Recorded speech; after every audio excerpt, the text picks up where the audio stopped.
as your host and moderator and just a person to make sure you're having a good time here in these SARE sessions. Listen, we had an excellent speaker last week, and this week we get part 2 with David Cazares. We really were enriched by his message, and this week he has an even more robust message. So I'm just going to give you a quick little bit of his bio, because likely many of you were introduced to him last week, and this is just kind of a continuation. So the focus this week is elevating your sales. This is something that he has a lot of experience in. Gosh, he is a coach, a trainer, a speaker, certified by John Maxwell Leadership, which is definitely a big deal. He's been recognized for his commitment to human development. He is the author of books. He has been the owner of businesses. I could go on, but I know he really has that meaty message for us, and I don't want him to feel rushed at all. So one quick heads up is that if you missed last week's session, it is out on Sarah's YouTube channel. Just because you missed it last week does not mean that you won't get a lot out of today. This one will be enough in and of itself, but if you do want that replay, that is out there. And without further ado, David, take it away. Well, thank you, Jenny. Let me share my PowerPoint here. Once again, thank you, Jenny, for the introduction. It's a pleasure one more time to be here on SER National. I'm so humbled to be here, and I'm really excited. And I usually like to start presenting myself as a coach, mentor for sales and leadership, certified by John Maxwell, as you stated. Today, we're going to do a sales training, how we can elevate our sales, how we can elevate our speech for us to be doing more sales, utilizing the same clients or the same prospects, but we having more conversion. How do we do that? Well, we create a script. We create, we have to learn a process to do more sales with the same customers, same clients. And I usually like to start with my sales story. Why David Cazares is, he can speak about sales, or he can speak about leadership. Well, as I mentioned last week, my story on sales, I born on Mexico. My whole family was working on the market, and they have a market stall. That's how I born. I was raised. And since I was little, I was selling bags of fruits, vegetables, flowers, anything that my family was selling. I was on the market, on the farmers market, selling all the stuff. And I learned from them the way that we can sell, but I didn't know how to do professionally. At my early age, I understood that I was able to influence with the ladies that going to the mercado, going to the farmers market, to buy the stuff for the house, and they'll always buy from the little kid the way he was offering, instead of buying from the market stalls, buying from the adults. So I was learning the way that they taught me, my family, my grandma, my mom, my uncles. And then when I came to America, my first job that I got in Santa Ana, California, was being a paletero. I was selling ice creams on the streets. I did it for almost a year. And I realized also that I was really good doing sales. I was making about $150 to $200 a day back in the 90s. So it was pretty good. I really cannot complain the way that I was doing it. And I would like to stay maybe longer, until someone just pulled the gun on me and just make me finally decided to get a full-time job. And I started learning on the restaurant business. So I worked for the restaurant business for a little over 3 years. When I got 16 years working the restaurant business, I decided to open my first restaurant. And now I opened my first taco shop, which that one is still in business. I sold it to a friend, and he still have the restaurant on it. And that's one of the menus that I create. And it was pretty good. It is really good. And when I was working on the restaurant industry, as a manager, they always put me on the serving position, on the manager serving position, to train the servers, because I thought they see some skills that I can develop with employees, and I can teach them how to do the better sales. My sales on the restaurants, they always were increasing against last year, so they were happy with me. I was happy with them. But after 10 years having my own restaurants, something happened on my life. we decided to close the restaurants. Of course, there was not a that was not something nice on my side, but it was something that I had to do. So I went back as an employee for the restaurant business, for the restaurant, and they give me a job as a server. Then they offer me the manager position. But that's when I start doing my certifications. I start certified by John Maxwell. I start learning a lot of personal growth. I get certified by John Maxwell. I got certified by Empower Living from one of my mentors, Paul Martinelli. He is the creator of John Maxwell team. And Paul Martinelli, later on, he taught me on the sales industry. How can I get certified as a sales coach, as a sales trainer? And he utilized the neuro-linguistic programming. Then what it is that NLP is a program that we use psychologically approach and focuses on analyzing the patterns of behavior, language, and thoughts to understand and improve the communication.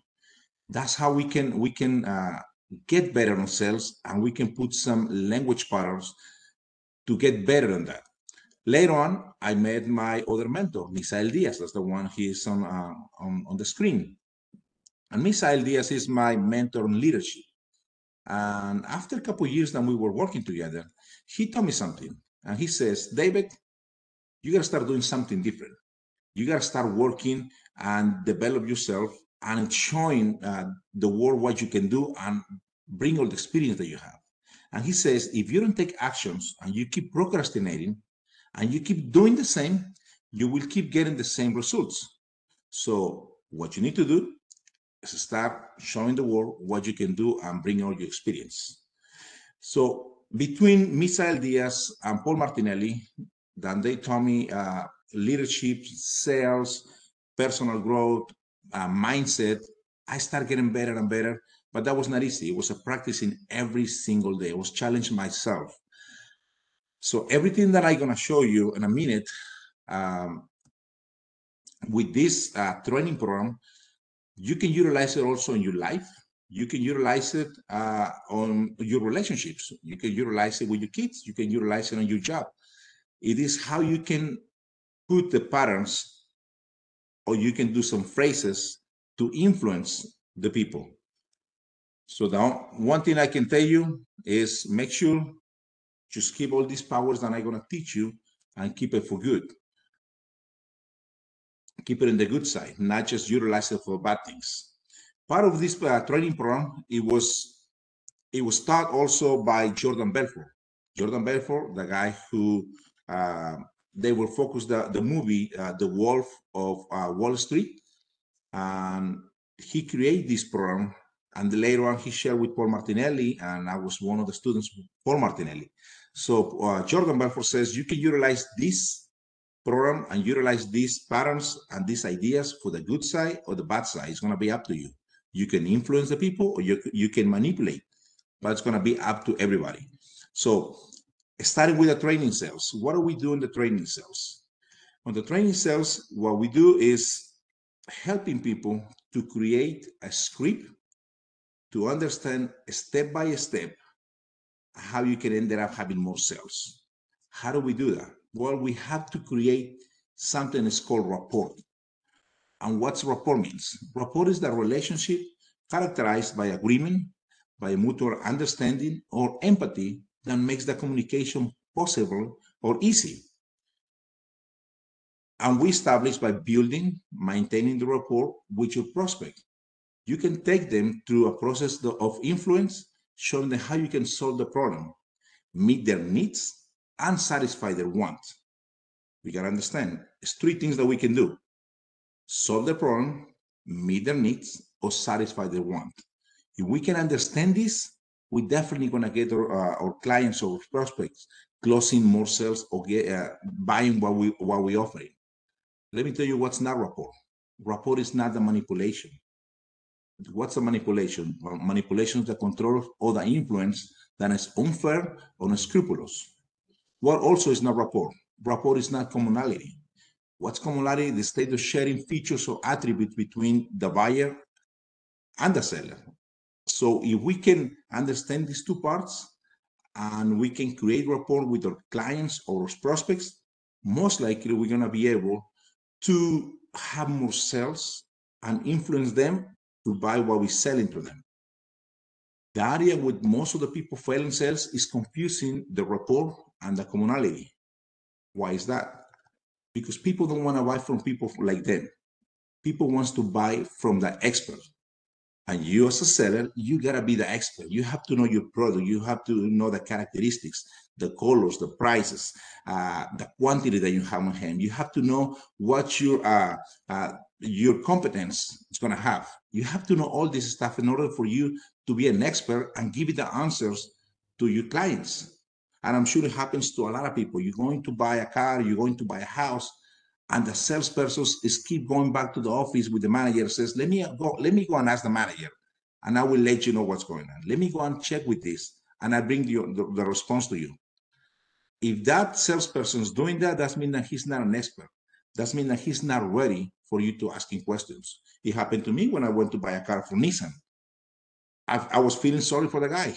I'm sure he was pretty new, and I'm a sales expert.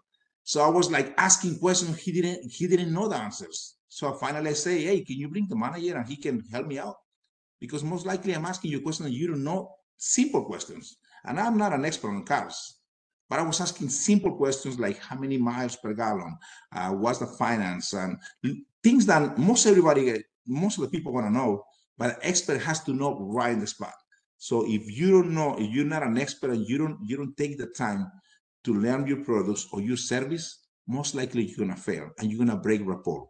So most likely you definitely have to be working on a script, know your products to satisfy their wants, meet their needs, or cover their pains.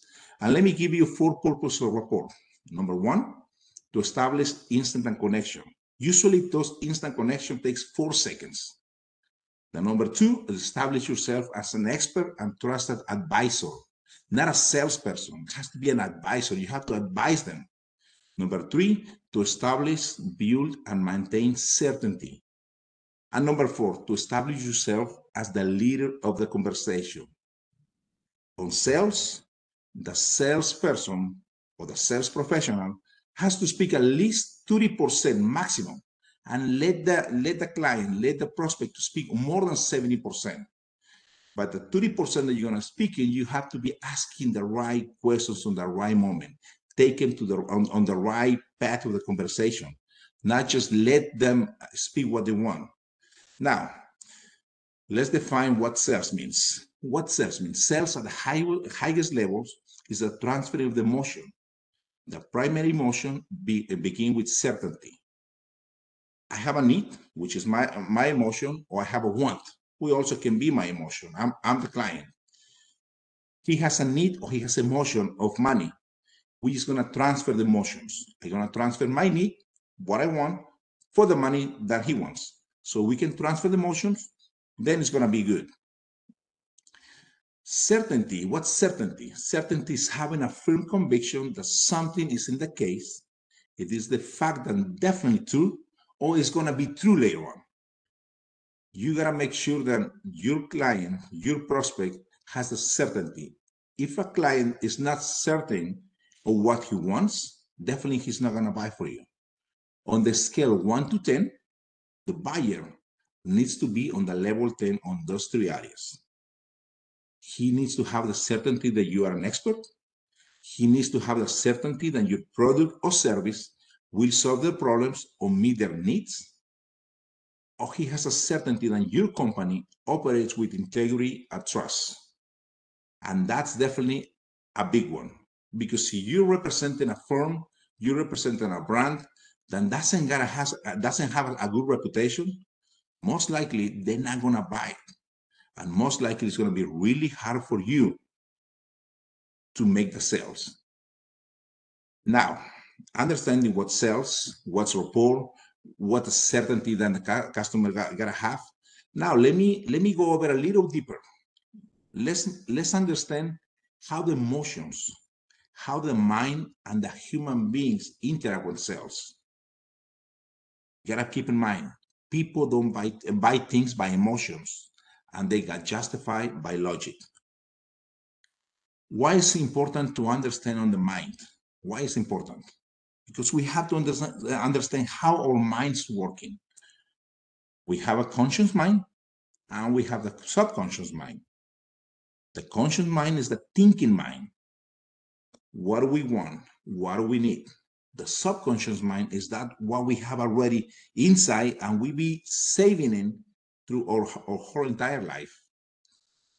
The way that they explain it to me, and it make me understand a little bit easier, is the thinking mind is like on the computer, it's going to be the screen. The subconscious mind is going to be the hard drive.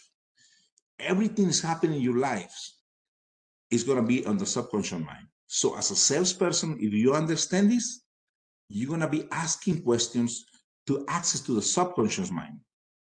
How we can access to the subconscious mind? By two different ways: by an agreement or by a micro agreement. Agreement is something that you have to explain all the way, or micro agreements, they're going to be the little phrases that you're going to ask them and they're going to answer yes to you.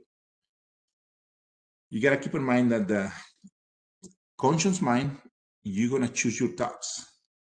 But in the subconscious mind, your thoughts are going to cause your feelings. Your feelings are expression by actions. And on sales, my friends, your feelings that are expression by actions, and actions will be producing results. So if you can utilize this idea and how you can interact with the customer, with the client, with the prospect, and you can access to their subconscious mind, most likely you're going to be getting to the right point and having more sales. Now, let's go back to our script. Let's talk about the rapport. And I'm going to give you 10 points to understand as a sales professional, how to establish, how to build, and how to maintain the rapport in the sales conversation. Number one, use keywords, phrases, and language patterns. It's not just something that's going to come out in your mind at that moment. You have to practice, you have to write it down, and you have to practice many times. You have to become an expert. By the time you are with the customer, by the time you are with the client, by the time you are with the prospect, you already know what you're going to say. Questions like, sound fair enough? Phrases like, let me ask you a few questions. Or keywords like the reason for the call. Whenever you are making a phone call, the reason for the call, make sure you use the right tonality. And that's something that I always utilize on my training sessions. When I do the sales training, I teach them how to do the different tonalities in order for them to practice. The only way that you can be better, that you can do better, and you can have more closing sales is practice your questions, practice your script, and making sure you got different elements, you have different tools. That way you can get better every single day. Another more phrases. Just give me one shot and I'm going to prove it to you that this product is the best product for your needs. Or if you're going to call today, you're going to call somebody. How is it going today? I really want to know how you're doing. Just tell me how you're doing today, or how long you've been in business. Making sure that those people understand that you really care for them. But you gotta act with the different tonalities. Oh, keep in mind that the words now and so, you can use this periodically as a transition words from one tonality to the next one, or one thought to the next one. When you use these words, you allow you shift of the energy of the conversation in the way that feels natural and smooth to the other person. And you're going to keep on engaging, and you're going to keep in with emotions. Let me give you a little phrases. We understand and acknowledge what you hear on the objections. Whenever you're doing an offer, most likely people's going to give you objections. How do we deflect in the objections?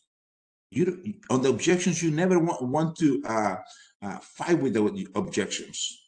You never has to don't want to confront the objections. What you want to do is going to be deflecting it, put it aside. if they start giving you objections about the money, I'm not ready for right now. The money is not there right now. I don't have money. I have to ask my husband. I have to ask my wife. What you want to do is like, I hear what you're saying, Mari. I hear what you're saying, George. I hear what you're saying, Jose. But that's the idea that I'm telling you makes sense to you. Do you like the idea? If you ask those questions, what do you think they're going to say? If you did your job correctly, what do you think they're going to say? They're not going to be confronting to you. You just ask them questions. Do you like the idea? What I'm explaining to you, it makes sense to you. Well, they're going to say, yeah, well, there's going to give you micro agreements, and you're going to keep working on the micro agreements. It makes sense. Let me go over with this, and let me give you all the benefits. Because if we focus on the money, and maybe those benefits doesn't benefit you, maybe this item doesn't benefit you, that's a matter about the money. Let's go with the benefits, and then we figure out about the money. Maybe we can do a small payments. Maybe we can put in the credit card. Maybe we can do on different plan payments. But we have to be working on the script. We have to learn different language patterns. Otherwise, people's just gonna be giving objections and going back to the same spot where you've been. An example, I hear what you're saying, Mary, but does the idea make sense to you? Do you really like the idea? If they say, yes, I like the idea, you got an agreement. You got a micro agreement. And we have to establish 10 to 12 different micro agreements during the sales process. Otherwise, we're not going to be on the same position. Words mean things. They have clue, they have value. Choose the expensive ones. Choose the words that has more expensive value. An example, me as a coach, sometimes we do in an event. And sometimes we do events on the resort. Then let's call it a resort, not a hotel. Which has more value, the resort or the hotel? Well, we gotta choose what's the most expensive ones. If something is free or something is complimentary, what do we do? Free means cheap. Free means no value. Complimentary means has a value on it. So which one? Sometimes you have to use both. But most of the time, you have to use the one that has more value on it. Know your audience. If you're on sales on cars, what type of cars are you selling? You selling Chevrolet? You selling Ford? Or you selling a Mercedes-Benz? You selling an Audi? Or you're going to the high-end prices on the cars? How are you going to be dressing up? How are you going to speaking? Every single audience got different ways to speak. And don't try to impress them with the vocabulary. The stuff that they tell me is you speak one more step above your clients. Just one more step. Not too big, not too low. There are no free words. That's why you have to practice everything. Everything that you say is fighting for its life. Each word, each phrase is either bring your prospect closer or pushing them away. What do you want to say? How do you want to say it? Practice, practice, practice. But you have to create a script, and that's what I teach in my seminars. Create a script. Use different tonalities. The tonality that we use in each word or phrase should fit the message and the emotion that you want to convey on the mind of the buyer. Remember, we're going to be working with the mind of the buyer, how they thinking, how they acting. That's why we have to ask a lot of questions. We got to use the intelligence gathering. Each tonality is going to allow you to customize the energy of the message. You need to evoke, you're going to evoke or awaken whatever the emotion you want to your prospect to experience. How do you want to do that? Words, phrase that we can use on the example, reasonable person tonality. Sound fair enough? Let me ask you a few questions. I'm a reasonable person. You just want to make sure that's fair enough. But I only want to ask you a few questions. The man of the mystery tonality. David, the reason for my call. That's because you fill it out a form on Facebook. The reason for my call, you asked to get some more information about this, and that's what I'm calling you. You have a minute. We have to ask the question with different tonalities. The absolute certainty. Just give me one shot, and I'm gonna prove it to you that this pen is the best pen that you're gonna ever use. Or absolute certainty, you are definitely a perfect fit for this program. After you ask questions, they give you everything. They tell you what's their pain, what's their needs. You let them know you are definitely a perfect fit for this item, or for this program, or for this class. But you have to make sure that class, that service is going to be good for them. If it's not good, don't sell it. Give it to somebody else. Let them know right in the spot. I can't do this for you. This is not going to help you, but I know someone can help you. And let them know. How do you think they're going to be reacting? They're going to be reacting like, okay, I understand that you not just want to sell me, you want to help me. And that's the point. Maybe you're not going to make the sale in the moment, but maybe he's going to refer you to somebody else. Maybe you're going to have different referrals. Remember, we are advisors. We just not a salesperson wants to make the money. We want to make sure that if you're in sales, you're gonna be a long term, and you can be there for your customers. I have a friend that she's been in different industries on the last 5 years. It's been probably in 2-3 different industries, but most of his clients that they buy for her 5 years ago, then they buy 3 years ago in different industry. Now they buy in different houses. Now we're buying houses in the different industry because they trust her. They know that she's good and she's fair. And whenever she cannot do the sale for them, she let them know. So most people, they do like her, and they know that she is a good person and she's going to give it a good advice. The tonality that I really want to know. How you doing today? I really want to know, and making sure you're giving the right tonality. Let them know that you are there asking questions because you really care for them. When we have the tonal combinations, we can establish instant rapport. When we using different tonalities, that's going to cause your prospect to make micro agreements, and those micro agreements through the whole process is going to help you to get better on the closing, to understand your clients to agree with you and be ready for do the closing because they agree with you during the whole process. This is going to keep the conversation interesting and engaging. Number 3 that I want to share with you is speaking with the confidence and certainty about what you're offering.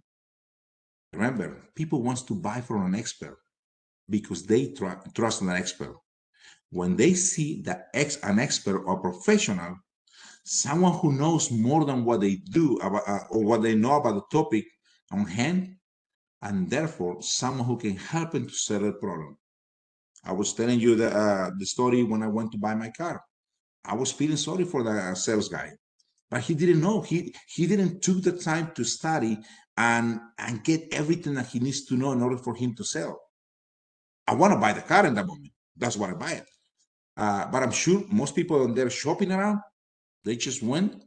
They see that he was not an expert. They didn't feel confident, and most likely they left. So we gotta make sure that we are an expert, and that's sometimes that we have to take on from us. I can say backstage to sit down in the classroom, learn everything that we need to learn in order for us to go to the field and start selling. When we speak with confidence, we have to understand that we gotta use a script. We have to learn from a script. That will naturally cause you to speak with a greater confidence and greater certainty. If you're not guessing some language patterns or some words, most likely you're gonna say what you gotta say. But instead, if you have a plan, if you already know exactly what you need to do, and something happened on the middle of the conversation, you already know exactly where you're gonna be. I give you an example. A couple months ago, I have a conference on Irving, and we got over 150 people, and it was the last conference. And I have one of my friends that she got her little girl, then the little girl loves me. And every time that she see me, she's like, David. Well, she was right there on the first row. first row, and I was right in the middle of the conference when she started clapping and started yelling, David, David, can I go with you? So of course I had to stop what I was saying, interact with the little girl because I really like her. Also, I want to give her attention. But at the same time, I was like, what I was saying, where I am. And I remember my script that I have on my mind. I says, okay, I'm writing this on this step. Let's keep going with the conference. Happens the same thing with the sales. If somebody's going to be interrupting for whatever reason, you got to know exactly where you are. But the only way to know it, that's whenever you practice your script. Whenever you have something already, you have like a calendar, you have like a map that you already know exactly where you are. That way you can continue. The number 4, you as a salesperson, you gotta bring the attention to the pain and the pleasure. But talk about the pain first. How are we gonna find that? With intelligent gathering. On the intelligent gathering phase of the conversation, this is purpose to uncover the prospect pain point. Which is the problem? Whenever we're going to Walmart, whenever we're going to Target or Amazon, we need something. We need something that we need to either for the kitchen, for our house, for our car, for whatever. So we have a need. So how are we gonna cover this need? How are we gonna cover this stuff? So we have a pain. This pain, if we utilize it and we find out, most likely we as a salesperson, if we have what they need, we're gonna sell it to them. And that's part of the process. You as a sales professional need to be aware of that problem. If you want to ensure that your prospect is also accurately aware of this problem. Some people, they just want something, but they don't know they have a problem. Your job is to let them know that without the situation, without getting fixed the situation, his problem is going to get bigger. And you got to let your customer know about the pain and how the prospect feels, how they more urgently can react, and how they want to solve the problems. But something that you got to understand, you cannot solve the problem or the pain too early in the conversation, or you're going to lose them. You got to let it feel the pain more than 2, 3, 4 minutes, and keep pointing. If you're running and you fell down, you have a scratch. Well, if you put some alcohol on your arm, you're going to feel the pain. I mean, it's going to help you later on, but you're going to feel the pain. So what you want to do is just let it suffer a little bit. Let it feel the pain in order for you to give it the medicine and get it fixed. What's the medicine? The item or the service that you're selling them. So during the sales presentation, you will describe the pleasure or the features and the benefits that you offer. This is an opportunity for you to show your prospect how you can solve the problem. Now that they're aware how you can solve it. Let me tell you this. I'm training on I given a training on a company that they do trailers for food trucks. They sold food trailers, and I train their salespeople how they can be better, how they can acknowledge what the needs of the people. So my job is to teach them and train the salespeople. But also, whenever they got too busy and they're kind of short staff, I jump as a salesperson.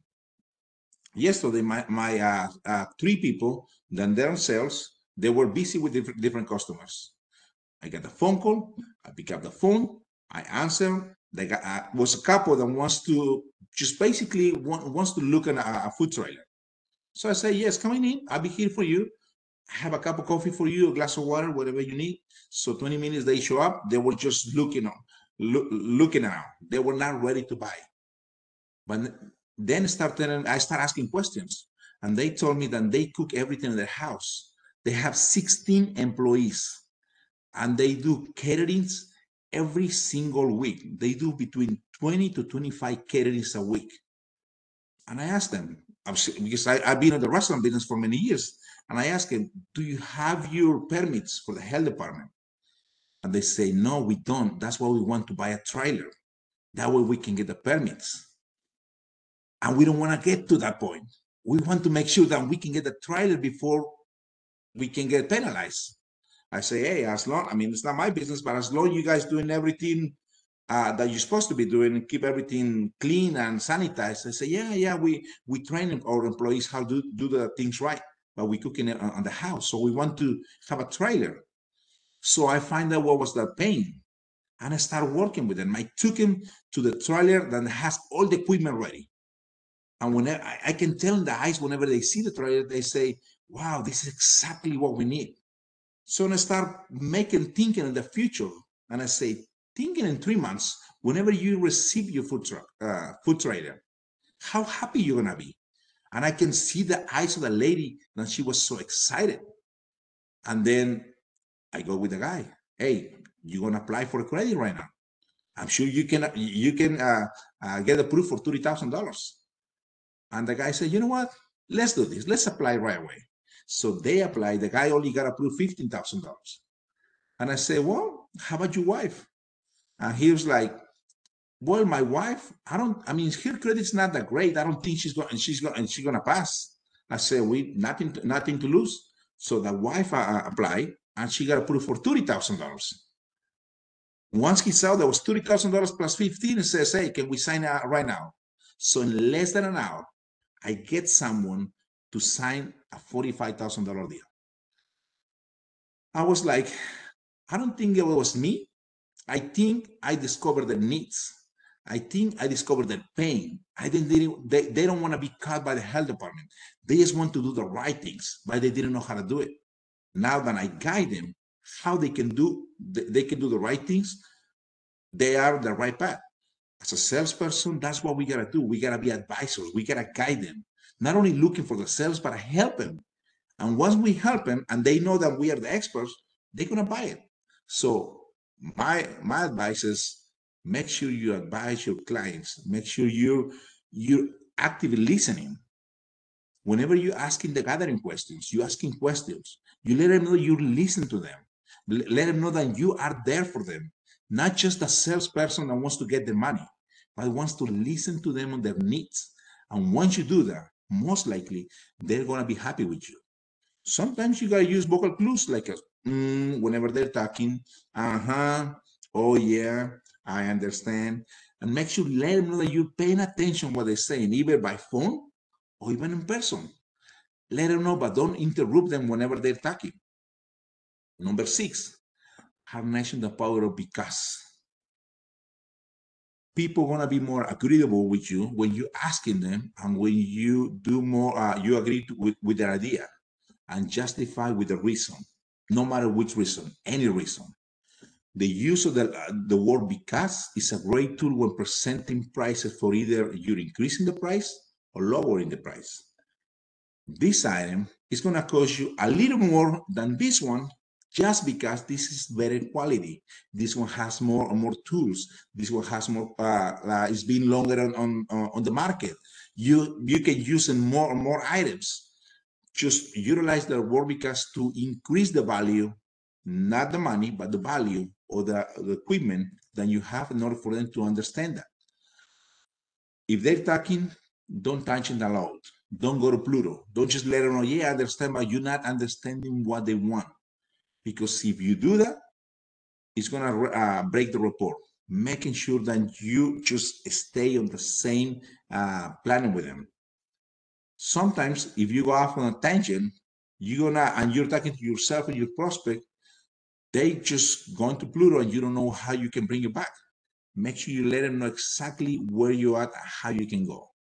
When you allow your prospect to go off on a tangent, you're most likely going to break the rapport.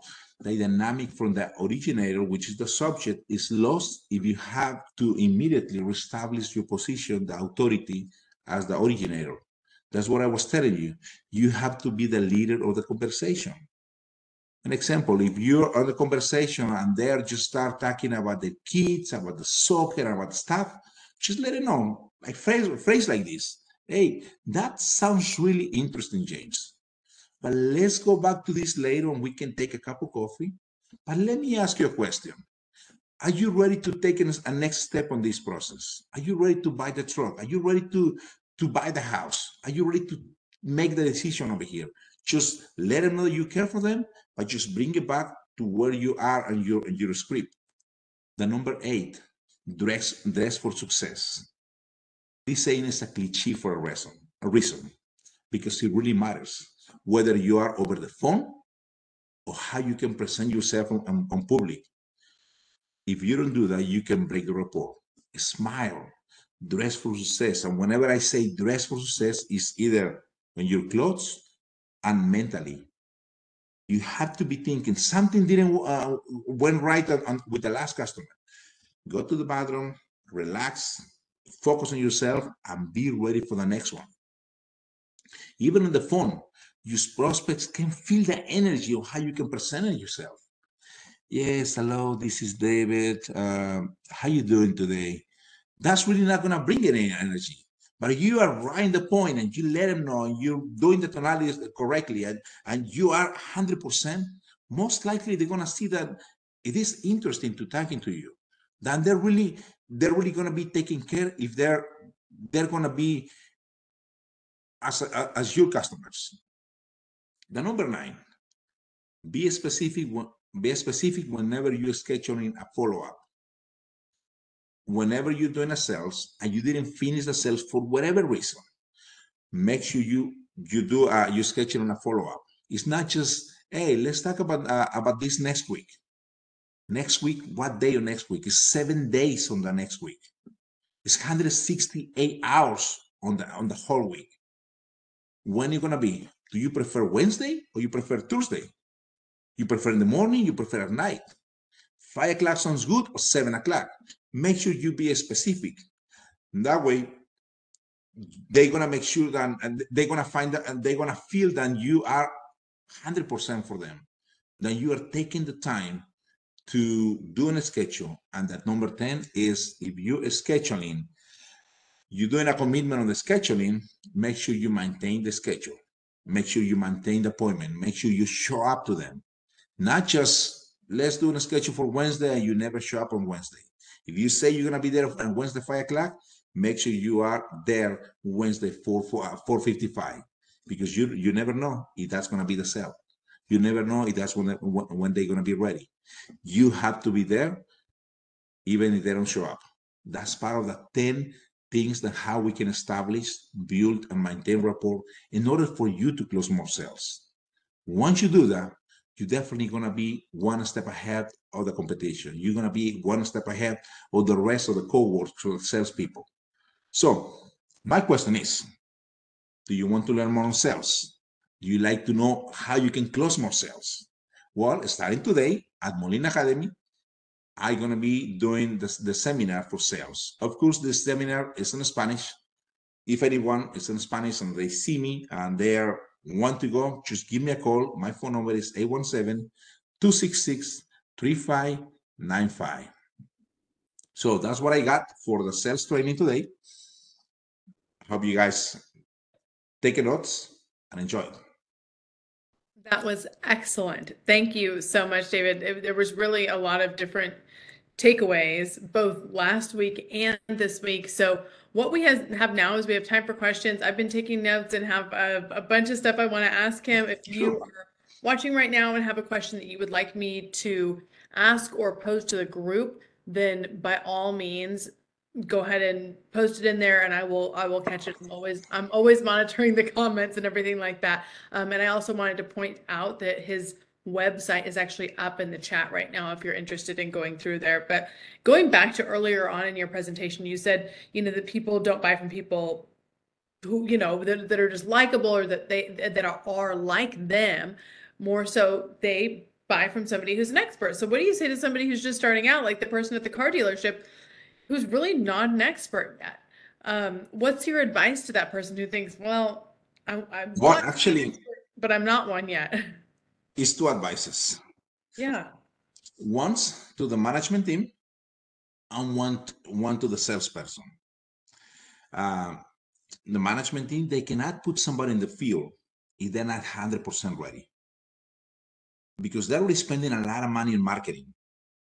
They're already spending a lot of money on advertising, and you bring in the customer here. and your salespeople, they're not ready to make the sale. I mean, Nissan is the example that was given. Nissan, I mean, we got Chevrolet, we got Toyota, we got Ford, we got Kia, we got all these Acura, we got Honda, and they're all fighting for the same customers. So if you have someone coming in and they see that a salesperson is not an expert, but they're already been shopping around, they're gonna say, "Hey, let's go to the Honda." So Nissan already losing one customer just because their salespeople they're not ready. Now let's go back to the salesperson. I understand when someone is just moved from a regular job to the sales position, trying to get a little more money. But people need to understand that more knowledge than you can put in your mind, in your brain, in your body, better is gonna be for you. So my advice is just train, learn, uh, YouTube, podcasts, books, seminars, conference, anything that you can do to be better. That's going to help them. Just be better. And you're right. The advice sometimes is for the employer or for the boss or for the management. Sometimes that person isn't really doing their due diligence. Perhaps they feel like they've made it, so now it's the other guy's time to figure it out. But part of making it, so to speak, is making sure that those that work for you or work with you, are prepared. So I love that advice. Part of the presentation, you were talking about choosing your thoughts and saying, you can choose those thoughts and then it sort of snowballs from there. What if somebody's really having a hard time choosing positive thoughts? They're really sort of like in that negative tailspin. What do you say to them? Well, the first thing I can say is trying to get some help from a mentor, for a coach, for anyone who has better knowledge, and let them guide you to the process. So, I've been through whenever I close my restaurant, I go through different situations, and a lot of my thoughts were negative until I found my coach, and she was telling me a lot of stuff that it really helps me. And now I still, after 7 years, I still utilize it on my coaching sessions. Write down everything that you do right, and write down everything that you do wrong, and then get a balance. And then just keep working every single day on change your thoughts. Just remember, your thoughts gonna be expressions that if you can take action, you're gonna change your habits, and your habits gonna get you better results. But you have to start changing your thoughts. You've got to just kind of look to the future, right? Try to improve your tone. You were talking about, speaking of tone, the varying tonalities. And so you were saying, the different tips, the different bits of advice when you're calling somebody, or, sort of even just in your voice, or, your presence, calling and being confident and be excited instead of, "Hey, it's Jenny. You're probably really busy and probably don't want to hear what I have to say," that sort of thing. What if people do continue to say, like, "I don't have time. I don't have time," when you're trying to get to know them? Because I hear what you were saying. It was like trying to truly get to know them, and they're saying, like, "I don't want you to get to know me." Exactly.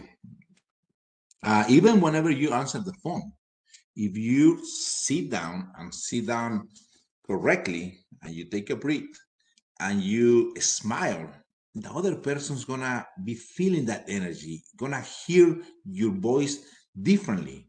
So you definitely have to be a little more enthusiastic whenever you answer the phone. "Hey, thanks for calling. This is David. How can I help you?" Making sure that let them know that you're happy to hear them. Let them know that you're happy that they pick up the phone and call you. Even in your personal life, let them know that, "Hey, thanks for calling me. What can I do for you? How can I help you?" Yeah, I mean, if you called me, I would probably talk to you, right? He's calling with a very energetic tone. What do you say to somebody who is, perhaps has a profession where they're doing cold calling? Like they're just straight up calling people that aren't expecting it. That can be really tough, right? And it can It really is knock you tough. down. So what tips do you have for that person who just feels like, "Oh, this is this is really hard and I'm getting a ton of negative feedback.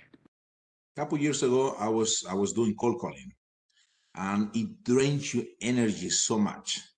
My advice is to get those sound clocks that takes 20-25 minutes and start put it to work 20 minutes, 25 minutes, and utilize those 20 minutes to make cold calls.